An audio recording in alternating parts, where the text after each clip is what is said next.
चीज़ों को खंगालने का प्रयास कर रहे हैं, लेकिन सबूत अभी भी नज़र नहीं आते। तो कई तरह के सवाल खड़े होते हैं, क्योंकि 3-4 साल का ये मामला है कि आखिर जो सीबीआई है, ईडी है, तमाम जो एजेंसियां हैं वो काम कर रही हैं, छापेमारी कर रही हैं, तमाम तरह के सबूत जुटाने का प्रयास कर रही हैं। क्या वो सिर्फ उनकी दलीलों तक सीमित है या उसमें कोई सच्चाई या कोई सबूत भी उनके पास है जिसकी बिना पर इन लोगों को सज़ा मिल सके? तो जो आम आदमी पार्टी के नेता मनीष सिसोदिया और यहाँ पर सीएम केजरीवाल के ऊपर, तो उसको देखते हुए यही कहा जा सकता है कि आने वाले समय में वाकई बेहद मुश्किल घड़ी हो सकती है दोनों ही नेताओं के लिए और आम आदमी पार्टी के लिए। तो ऐसे में अब यहाँ पर अगर कोई भी यहाँ पर पुख्ता सबूत अगर नहीं यहाँ पर पेश की जाते हैं आम आदमी पार्टी की तरफ से, तो यहाँ पर बेशक यहाँ पर मुश्किलें और भी ज़्यादा बढ़ती हुई नजर आएंगी और आम आदमी पार्टी कहीं ना कहीं भारतीय जनता पार्टी जो है वो दिल्ली में सत्ता पर काबिज होती हुई नजर आएगी। और ऐसे में आम आदमी पार्टी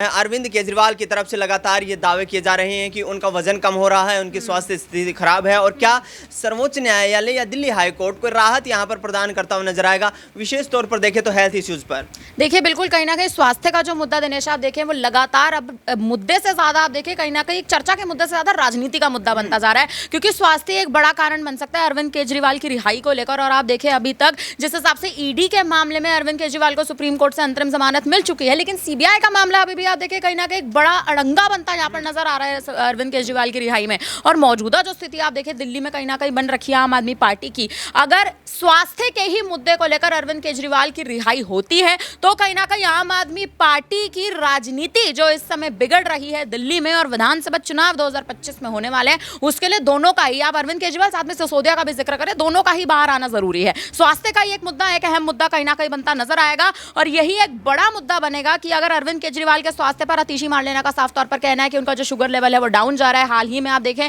संजय सिंह ने बड़ा बयान दिया था कि अरविंद केजरीवाल कोमा में जाते जा रहे हैं। तो ये बड़े स्वास्थ्य से जुड़े जो मुद्दे उठ रहे हैं, यही रिहाई का बड़ा कारण अब बनते नजर आ सकते हैं। तमाम कोशिश, तमाम प्रयास किए जा रहे हैं यहाँ पर दिल्ली सरकार के मंत्रियों, आम आदमी पार्टी के नेताओं की तरफ से। जिस तरीके का माहौल इस वक्त तैयार होता हुआ नजर आ रहा है देश की राजनीति में, और अरविंद केजरीवाल को भारतीय जनता पार्टी यहाँ पर यह कहती हुई नजर आ रही है कि प्रमुख षड्यंत्रकारी हैं वो इस शराब नीति मामले में, और एक एक करके और भी आम आदमी पार्टी के तमाम नेता जेल के सलाखों के पीछे जाते नजर आएंगे। अमन जी मेरे साथ मौजूद हैं। सर, क्या समझते हैं यहाँ पर, क्या बीजेपी के लिए आम आदमी पार्टी एक चुनौती बनती जा रही है? क्योंकि आगामी वक्त में देखा जाए हरियाणा में विधानसभा के चुनाव है और आम आदमी पार्टी पुरजोर कोशिश कर रही है चुनाव लड़ने की और अपनी जीत का आगाज करने की। देखिए, बिल्कुल, और जाहिर सी बात है कि इतने दिनों से लगातार जेल के अंदर बंद है मनीष सिसोदिया, अरविंद केजरीवाल जेल के अंदर बंद है, संजय सिंह जेल के अंदर बंद रहे, लेकिन जब सबूतों की बात आती है दिनेश, तो हम देखते हैं अमूमन कि सिर्फ ये कहा जाता है कि हमें समय दीजिए, हम और छानबीन कर रहे हैं, हम और जो चीज़ों को खंगालने का प्रयास कर रहे हैं, लेकिन सबूत अभी भी नज़र नहीं आते। तो कई तरह के सवाल खड़े होते हैं, क्योंकि 3-4 साल का ये मामला है कि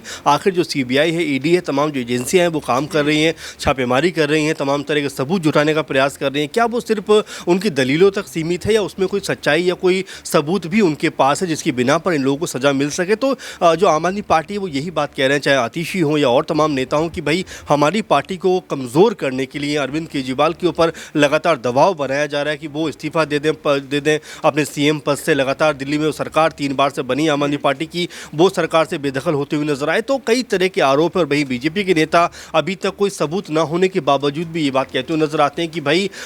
जिस तरह से घोटालेबाजी की है आम आदमी पार्टी ने, जिस तरह से अरविंद केजरीवाल के साथ में तमाम जो उनके मंत्री हैं वो तमाम महत्वपूर्ण पदों पर रहते हुए घोटालेबाजी करते हैं, इन सब की वजह से अब आम आदमी पार्टी को सत्ता में रहने का कोई हक नहीं है, चूँकि 3-4 महीने के बाद दिल्ली में चुनाव भी है। तो ऐसे में अगर अरविंद केजरीवाल जेल से बाहर आते हैं, मनीष सिसोदिया जेल से बाहर आते हैं, तो यहाँ पर आम आदमी पार्टी के लिए ज़रूर एक बड़ी राहती खबर हो सकती है, लेकिन अभी भी उनकी ज़मानत को लेकर संशय बरकरार है। लेकिन हाँ, ये ज़रूर कहा जाएगा कि बीजेपी के लिए, जैसा आपने कहा भी कि बीजेपी के लिए अगर सबसे मुश्किल भरी कोई पार्टी हो सकती है इन दिनों की अगर बात करें, तो वो कांग्रेस के बाद आम आदमी पार्टी नज़र आती है, क्योंकि 2 राज्यों में उनकी सरकार है, इसके अलावा कई राज्यों में उनके विधायक नज़र आते हैं। तो जाहिर बात है कि जैसे उनको मौका मिल रहा है उनकी पार्टी बड़ी होती हुई नज़र आ रही है। आम आदमी पार्टी का सियासी आधार लगातार बढ़ता हुआ नजर आ रहा है। ऐसे में देखना ही होगा कि आगामी वक्त में क्या अरविंद केजरीवाल को तो राहत यहां से मिल सकती है, लेकिन मनीष सिसोदिया जो कि दिल्ली शराब नीति मामले में पहले ऐसे दिल्ली सरकार के मंत्री थे जिनकी गिरफ्तारी हुई थी, मनीष से जाने का प्रयास करेंगे।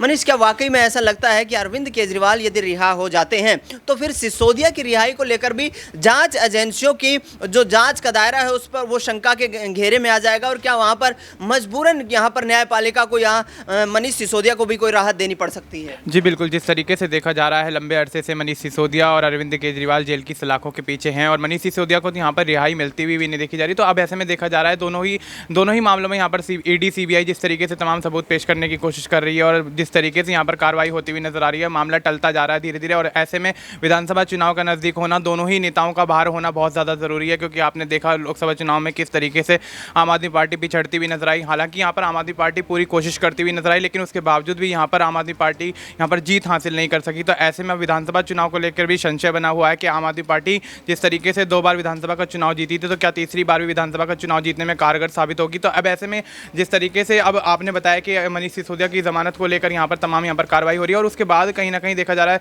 दिनेश जिस तरीके से मामला ये फंसता ही जा रहा है। और ऐसे में अब आने वाले समय में यहाँ पर भारतीय जनता पार्टी जिस तरीके से अपना यहाँ पर पूरी एक तैयारी करके बैठी है कि दिल्ली के विधानसभा चुनाव में किसी भी सूरत हाल में यहाँ पर जीत हासिल करनी है। तो ऐसे में अब यहाँ पर जिस तरीके से गाज पे गाज गिरती जा रही है आम आदमी पार्टी के नेता मनीष सिसोदिया और यहाँ पर सीएम केजरीवाल के ऊपर, तो उसको देखते हुए यही कहा जा सकता है कि आने वाले समय में वाकई बेहद मुश्किल घड़ी हो सकती है दोनों ही नेताओं के लिए और आम आदमी पार्टी के लिए। तो ऐसे में अब यहाँ पर अगर कोई भी यहाँ पर पुख्ता सबूत अगर नहीं यहाँ पर पेश की जाते हैं आम आदमी पार्टी की तरफ से, तो यहाँ पर बेशक यहाँ पर मुश्किलें और भी ज़्यादा बढ़ती हुई नजर आएंगी और आम आदमी पार्टी कहीं ना कहीं भारतीय जनता पार्टी जो है वो दिल्ली में सत्ता पर काबिज होती हुई नजर आएगी और ऐसे में आम आदमी पार्टी वाकई सत्ता से बेदखल होती हुई नजर आ सकती है। आम आदमी पार्टी की सत्ता की जड़ें हिलाने के लिए भारतीय जनता पार्टी के तमाम नेता तमाम बयानबाजी करते हुए नजर आ रहे हैं। नाजमीन मेरे साथ मौजूद है। नाजमीन, क्या दिल्ली विधानसभा चुनाव में यहाँ पर मुश्किलें आम आदमी पार्टी के लिए खड़ी होंगी? क्योंकि अरविंद केजरीवाल बेशक चाहे जेल की सलाखों के पीछे से बाहर आ जाए, लेकिन जो छवि उनकी बनी है पिछले कुछ वक्त में,